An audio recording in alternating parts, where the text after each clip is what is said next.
With the last three selections being Legend, The Phantom Menace and Gone Girl, I've been on a bit of a good run lately. But that seemingly ended when The Nun got selected on my February livestream.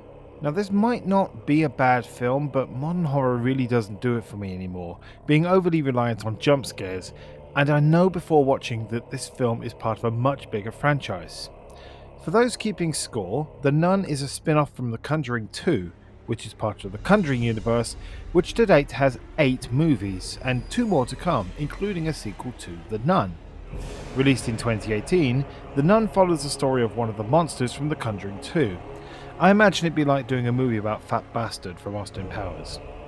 Well, let's get settled in then. Here's my review of The Nun. The year is 1952, and at the St. Carter Abbey in Romania, 2 nuns head down a hall with a sign "God ends here" on its fascia. The older nun heads into the dark and is quickly killed off, handing the younger nun a key. The younger nun, Victoria, is stalked by a demonic-looking nun, but instead of succumbing to it, she hangs herself over the main entrance of the abbey. The Vatican receives word of this and sends their miracle hunter priest, Father Burke, to investigate, along with Sister Irene, who was selected due to her knowing the area. But upon meeting her, Father Burke discovers that she hasn't taken her full vows yet, and she's never even been to the area. Before heading to the abbey, they meet up with a local who found the body, a French-Canadian nicknamed Frenchie, who after leading them to the abbey, leaves them to investigate, but not before he's attacked by a demon in the graveyard, but he escapes back to the village. In the night, Father Burke is coaxed outside by the ghost of Daniel, a small boy who died shortly after an exorcism he performed a few years back. The demon, posing as Daniel, manages to bury Father Burke alive, but thanks to Irene being haunted in the night, she manages to find him and exhume him. The next morning, the two split up to investigate, with Irene speaking to the remaining sisters, mainly Sister Oana, and Father Burke looking at ancient texts. Between them, they discover that the abbey was built by the Duke of St. Carter, and the Duke wanted to release a demon, but the church stopped him and sealed the portal to hell with the blood of Christ. Constant prayer by the sisters keep it closed, but during the Second World War the portal was reopened, and now the demon, posing as a nun, is looking to inhabit the body of a live nun so he can escape the abbey.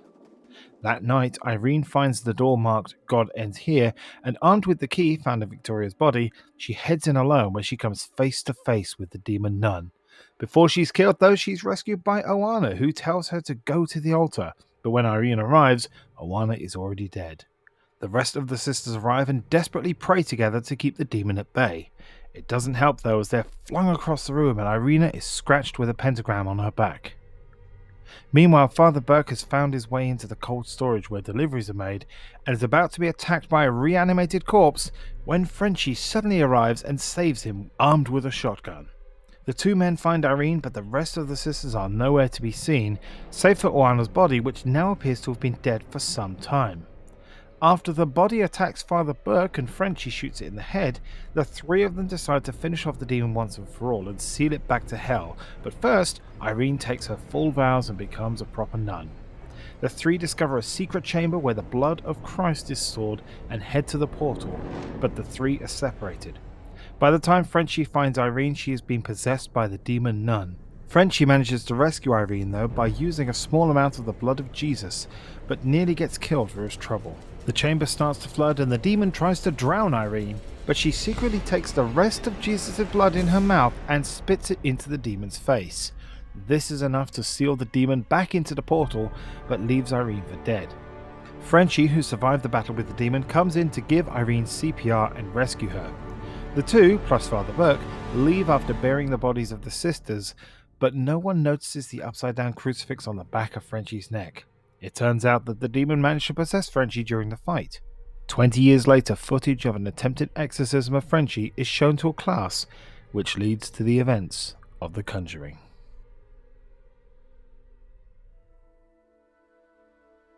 So remember in the second line of this review I said that this might not be a bad film? Yeah, I was wrong. This film's pretty bad. Now, it's not a total disaster. I think there are some interesting ideas, but ultimately I didn't enjoy this film at all. I don't know how much of this is because I haven't seen any of the Conjuring series, but this film doesn't sell me on it either. There's a clip at the beginning I assume is a clip from one of the other films, and the reveal that Frenchie is named Maurice probably has significance, But since those films didn't affect me, I have to review the film as it is. It'd be like someone reviewing one of the Saw films without seeing the others for context. The main issue for me is how effective yet ineffective the demon nun is. There are loads of times when the monster could have either killed or possessed Irene, but for some reason doesn't. It's almost as if she has to scare Irene or Father Burke before killing them. Several times I ask, why didn't they just finish the job? If you have a monster be the main focus of your film, you need to make it a threat, and aside from haunting the heroes with stuff to mess with their mind, it doesn't actually kill any of them. This is why something like Alien or Predator are great monsters. They get shit done. The demon tries with Father Burke by burying him alive, but Irene finds him using the Force? That's never really explained either. Irene is in the graveyard and the bells on all the graves are ringing. Suddenly she crouches down, the screen goes blurry, and she manages to single out the right grave. I mean, is she a Jedi?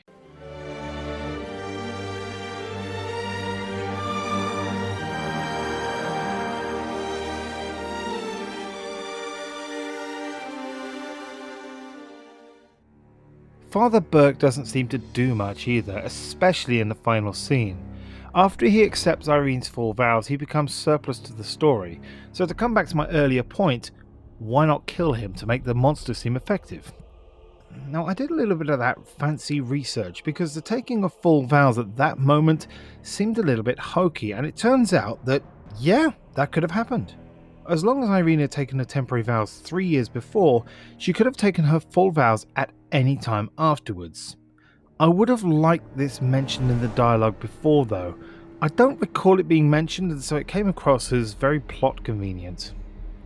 I'm not going to go on about the writing or acting too much. They both fulfill what they're supposed to do, and none of it's terrible, just serviceable. I knew it was going on in context, and the acting is fine. Nothing outstanding or terrible. Again, it just does what it sets out to do. That being said, let me highlight the moment that made me roll my eyes, and based on the plot summary, you probably already know what that is.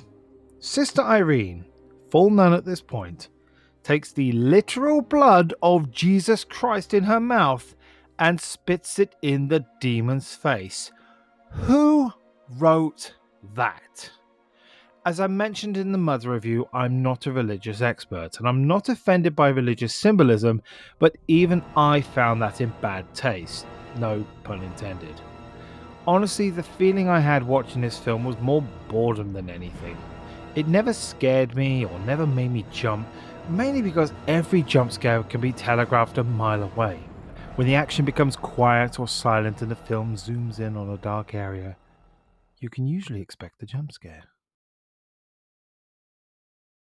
See, you're expecting one there, weren't you? There were some cool moments, namely when the demon is closing in on Sister Victoria. It slowly stalks her, music getting louder, Victoria getting more panicky as she realizes what she must do. The crucifix rotating upside down and catching fire. All this ends when Victoria kills herself. The thing is, this is in the opening scene and the film has peaked at this point. I was waiting for the film to reach this height again and it never did. I stated before I don't like modern horror, and this film showcases the main reasons. It's not clever like Saw, it's not visceral like Hostel, and it's not tense like Alien. The Nun relies on knowing several films worth of backstory, and so starting here is not recommended. If this was something special or something that grabbed my attention, then I may have given the rest of the series a try, but it doesn't, and unlike the After series, I don't think I'll be going back to this one unless under obligation. Basically, The Nun relies on modern horror's bad habits. And I'm not sorry for that joke. Coming up next for the Film Review Open Challenge is Oh Brother, Where Art Thou? For now though, thank you very much for watching.